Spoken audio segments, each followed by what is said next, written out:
What's up, guys? Fantasia here with collision detection, part 13 of the Allegro game programming tutorial series. Um, it has been a while, a long while. Um, if you're a bit rusty on your Allegro syntax and what we're doing here, everything is pretty much the same. I'm using code blocks 16.01 and Allegro 4.42. There was a change from Allegro 4.2 to Allegro 4.4. However, the changes that were made between the two versions were relatively small, and the code should work for both libraries. Um, if you don't have code blocks and you need to install it, watch my video on how to install code blocks. If you don't know how to install Allegro and use it for code blocks and starting up new projects, check out that video, and I'm going to put a link in the description for those. Also, previously, I've been explaining the code of the program line by line. I will continue to do that. However, I realized that before, when the programs were really small, I could type the whole thing up, line by line, one by one. However, time will not allow me to do that for as the programs get bigger and larger. So what I'm going to do is I'm going to post a link to my Google Drive, and the code will be available for download, and we can work together, and work along. You can work along with the video, and I'll show you what each line of code means, and we can work that way, which will make it more efficient, I do believe. So, collision detection. In the previous video, which was a while ago, I talked about making backgrounds and how to use tile maps and raster maps, and using that to make backgrounds in your games. Well, now it's time to talk about collision detection. So collision detection is where video games detect when two objects have touched or collided. That's called collision. So in games like Mario, Pac-Man, actually, pretty much any game where you have to attack something, there's collision detection because the game has to know when two things have touched. And so that is what we're going to be explaining. That's what I'm going to be explaining to you today. So um, here I have the code for a relatively simple program, and if you're working from the code from that I wrote and you downloaded it from my drive, this is what you're going to see, something similar to this. Um, so line by line, just like in the old days, we have the Allegro startup. Okay, so we've got Allegro init, Allegro install keyboard. Allegro init just starts the Allegro library. Install keyboard does just that. It installs the keyboard handler so that the game will actually listen to any keyboard presses that you might have. Timer setup. If you are a little rusty on timers, check out the lesson 7, game timing. The graphics setup, we've defined variables for the window width and height. Color depth, it sets the color depth to whatever your desktop color depth happens to be. I believe most people's is 32 nowadays. Set GFX mode, it just opens up a window for the game to run in. Buffer, bitmap buffer, create equals create bitmap. That just creates a new bitmap for us to draw graphics on. Clear the color, it's going to clear the window to a specific color. And then we get to object creation, which is the object-oriented part of all of this. If you're a little rusty on object creation, check out lesson number 9, I believe, 8 or 9, probably split up between the both of those. Check out that, and that will tell you what creating objects are all about. Basically, we're creating objects that are all of the information about the object is wrapped up inside the object. So instead of declaring variables for x's and y's and creating excuse me bitmaps for each of the sprites. We just declare an object, uh, and then we set all of the attributes and we use it that way. Um, then we have our game loop. If you are rusty on the game loop, check out, I believe, lesson 6 of the series, and that'll go over game loops. Basically, we have our control here, key left, key right, up and down. That will control one block, and then WADS is going to control the other block. Um, what this program is going to do, or what the game is going to do rather, is it's going to open up a window, and we have two blocks here, and we're going to control one block, block A, with the arrow keys, and we have another block B, and we're going to control that with WADS. And we have a collision detection scheme running, and basically the word collision is going to show up in the top left corner of the window every time the two blocks touch. Okay, and this is perfect pixel rectangular collision detection here. Okay, so I'm going to explain to you the meat of this collision detection method. So how is it that the computer actually knows when two objects have collided? Well, in order to understand that, we have to understand a bit of theory. But don't get lost in the theory, because it just is a practical way of explaining how the abstract works. So come meet me at the whiteboard, and we will explain to you what the collision detection is all about. Hey guys, so welcome to the whiteboard. This is where we're going to talk about the theory of collision detection. Okay, so collision detection video game is where we have a touching or an overlapping of two objects. So let's create those.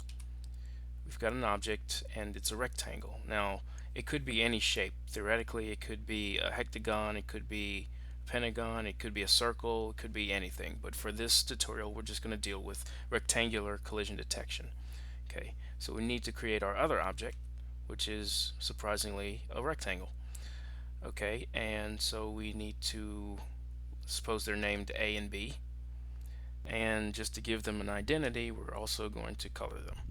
So collisions happen when one object overlaps or touches the other one in some way, shape, or form. This is a collision because, well, you have block A intersecting inside of block B. This would not be a collision. This is a collision. This is not a collision. So you get the idea. Basically, if they touch, they're colliding some way. So we're going to move block A back here. Now, how do we actually get the computer to actually calculate whether they're actually touching or not? Well, we know that mathematically and geometrically, squares or rectangles can be represented by 4 points. Okay, but actually geometrically they only need 2 points, the diagonals. So we've got the upper diagonal and the lower diagonal. So we can represent this inside of our program because we know the x and the y of the square or the rectangle. So what we're going to do is we're going to assign values. Okay, so we have the upper diagonal and the lower diagonal of both squares. Okay, and I've labeled the x and y coordinates with letters, so A, E, B, F, all of these. Now it's important to recognize these because they're going to be used in later examples. So just kind of keep this in mind. Take note, pause the video, take notes of this if you want, but it's important to recognize what each of these corners mean in their respective letters. So what we need to do is we need to somehow have the computer check whether the edges have touched in a collision. And it actually turns out that in collisions is actually more efficient to check whether the two objects are not colliding as opposed to checking to whether they are colliding. So what I mean to say is that more often than not in your game, two objects are not going to be colliding more than they are. So if we know when two objects are not colliding, then that's actually going to make it more speedy and efficient to check it that way. So when are two objects not colliding is a question. Well, it turns out that we can say that the edge or the left edge of an object is not colliding with another object if the two edges are not touching. So what we need to do is we need to draw two boundaries, one that's on the left side of our block A and one that's on the right side. And now obviously if these two edges are not touching, or one doesn't cross over the other, then we can safely say that the two objects are definitely not colliding. So how do we put this in code? Well, let's take a look here. We have our points A and D, and they are the x coordinates of both of those blocks. And it turns out that if A is greater than D, that is, if the x coordinate of A is greater than the other object that you're checking towards that x coordinate, then those two objects are not colliding. But this isn't enough, okay? I mean, obviously, if that was the only thing we had to check for, it would be easy, but it's not. So we now have in our code that if A is greater than D, then the two objects are definitely not colliding on that side. So let's go to the next example. Let's suppose that block A is to the left of B. Okay, so they're still not colliding, but the code doesn't know that yet. So we do the same exact thing except for this side, and this is, in this case, it's B. This is going to be the x coordinate of the right edge, checking towards the left edge of the secondary object, which is letter C here. And it turns out if B is less than C, then the two objects are not colliding because A is to the left of B. Whereas before A was to the right, now A is to the left. Okay, so now we can add to our code up here in the upper right hand corner. If B is less than C, then there is no collision for sure. Now that's only for the sides. What about top and bottom? Okay, so let's say that A is above B. We know that this isn't a collision, but how do we put this in code? Well, instead of drawing a vertical line like we did for checking whether the two sides were colliding, we're actually going to draw two horizontal lines this time. And we're checking whether the bottom of A is touching the top of B. And if they're not touching, there's no way that these two blocks are colliding. So the way we say that is if the y coordinate of the bottom of the block is greater, or is less than the upper hand boundary, the ceiling of the other block, then those objects are not colliding. And we've added that condition to our collision check. Okay, and the same goes if our main object A is under B. We do the same exact thing, except now we're replacing the F and G with E and H now. So it turns out if E is greater than H, then those two things are not colliding. So we've added that to our code. So it turns out that every single line here actually accounts for every side of both of these squares, and that is our collision detection. Let me explain to you in a different way. Let's suppose that our objects were just oriented in space some way. Now our first line, if A is greater than D, actually covers this gap in between here, and here's the respective area that it covers. Now it checks for if there's a gap between these spaces here, and if there's a negative gap, or if there's no gap at all, then there's a collision. So that's the first line. The second line, if B is less than C, covers this area. Okay, so it covers the other side. So the first two checks check whether the two sides left and right are touching in either way, but it doesn't account for the ceiling or the floor. That's why there's still blank space here. But if F is less than G, that check actually covers this area. So it covers whether the floor of A is touching the ceiling of B. So we've only got one more check left if E is greater than H, and that actually covers the rest of it. So it turns out that in the end, these boundaries blend together into one integral check, and if any of these conditions return true, I'm sorry, if all of these conditions actually return false, then there's actually a collision. And what's going to happen is our client that called it is going to know, because our collision detection check is going to return uh, some value. So we have a collision here. Okay, so now that we've got the theory out of the way, let's go back to the IDE and let's make some code. Okay, guys, so here is the collision detection method. This is it.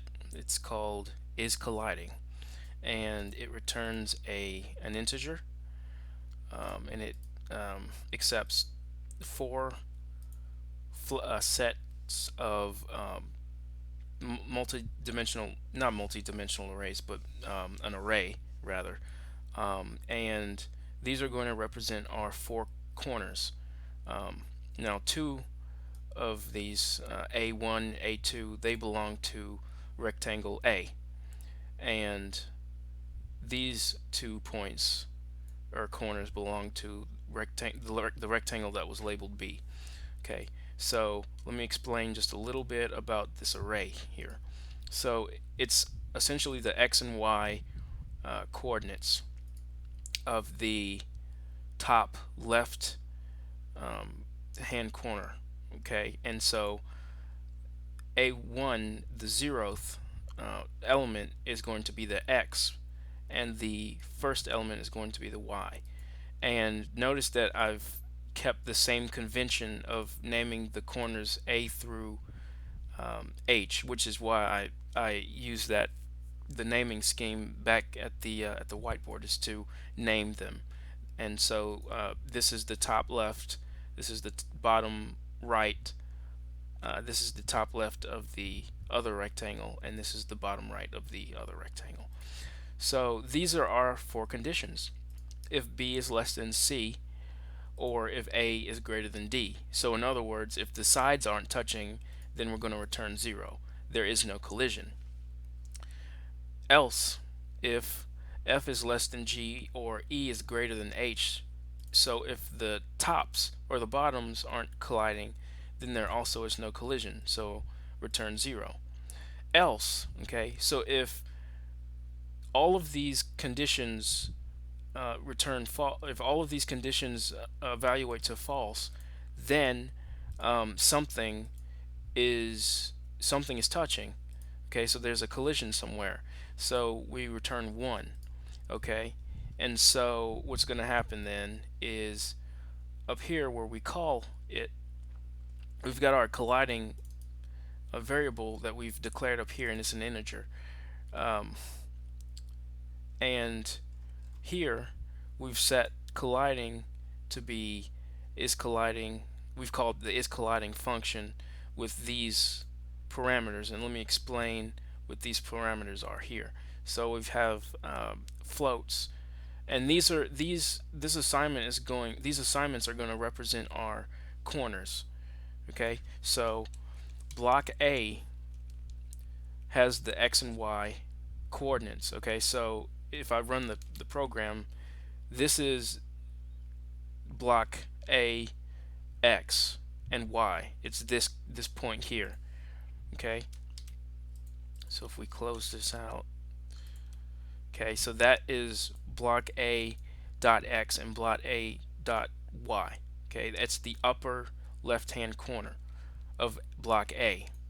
Okay, and so the bottom right hand corner is going to have the X coordinate A dot X plus plus the width, okay, because it's the right edge, excuse me, of the where the block starts, and then the Y is going to be the Y plus the height. So that's gonna be this point here, because here this is Y, Okay, and then if we add the height of the sprite, then it's y plus height. So that's why it's the bottom, and the same goes for the sides. This is the x, and if you add the width, then it's going to be this edge. So we've got this point and that point, and that represents these two. So this is the data for the first rectangle. So the same goes for the second rectangle B. It's the same exact code, except we've replaced block A with block B. And so these are our corners, A1, A2, B1, and B2. And we're going to feed that into our isColliding function. And isColliding is going to return either a 0, in which case there was no collision, or it's going to return 1, in which case there was a collision. So as we know, if isColliding returns false, then colliding is going to be 0. And then when we go down here to the drawing, if colliding is 0, then this if statement is not going to execute. So it's going to just fall through. Now, if on the other hand colliding is not 0, then it's going to print collision on the screen. Okay, and that's what we have. I'm going to bring these two closer so they collide, and then you see collision. And then when they leave the collision area, collision goes away. Okay, so that's that code explained. A is just these two lines just draw the letters on the blocks to show you which one is which. And then after the game exits, then we're going to destroy the bitmap and then return, and then that's the end of the game, the program, the test, as I'll call it. It's not really a game per se, but so that's collision detection. So what do we do with that? After we're done deciding whether two objects have collided, what do we do with that? Well, it's useful for physics. Okay, so in the next video, we're going to talk about how to integrate collision detection in with actual gameplay, and how we can actually use that to enhance the gaming experience. And then in the future, what I'd like to do is excuse me, I'd like to get started with our first game project, and it's going to be Pong.